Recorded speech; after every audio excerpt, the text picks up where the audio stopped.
અત્રેની રાજકોટ મધ્ય સ્કૂલ ખાતે ધોરણ 10માં અને ધોરણ 12 સામાન્ય પ્રવાહમાં બે અલગ અલગ વિષયોમાં વિદ્યાર્થીઓએ પરીક્ષા આપેલી હતી, જેમાં પાકા બંદીવાન ભાઈઓ ધોરણ 10માં કુલ 6 વિદ્યાર્થીઓએ ભાગ લીધો હતો. પરીક્ષા આપેલી હતી, એમાંથી 2 વિદ્યાર્થીઓ પાસ થયા, એટલે કુલ 33% રિઝલ્ટ ધોરણ 10માં અને ધોરણ 12માં 4 પાકા બંદીવાન ભાઈઓ જે સજા પડી ગઈ છે એને પરીક્ષા આપેલી હતી.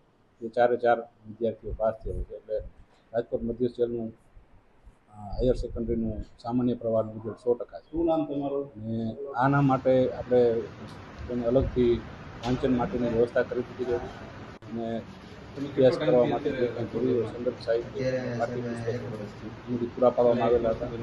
અને જેલના શિક્ષણ વિભાગમાં કામ કરતા કર્મચારીઓ એના માટે ખૂબ જ મહેનત કરેલી હતી અને એના લીધેથી આજે આપણે આટલું સારું રિઝલ્ટ લાવી શકીએ.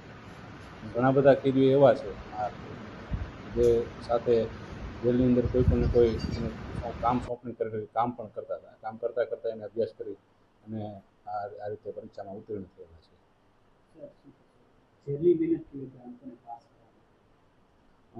જેલનું જે શિક્ષણ વિભાગનું કામ કરતા અમારા જસ્મીનભાઈ ચંદ્રવાડિયા એની સાથેના બીજા સ્ટાફ સાથે મળી અને શિક્ષણ વિભાગ ચલાવે છે.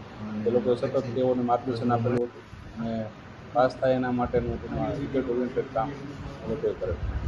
જેના લીધે આપણે આજે ધોરણ 12 સામાન્ય પ્રવાહમાં 100% આવી શકીએ છીએ.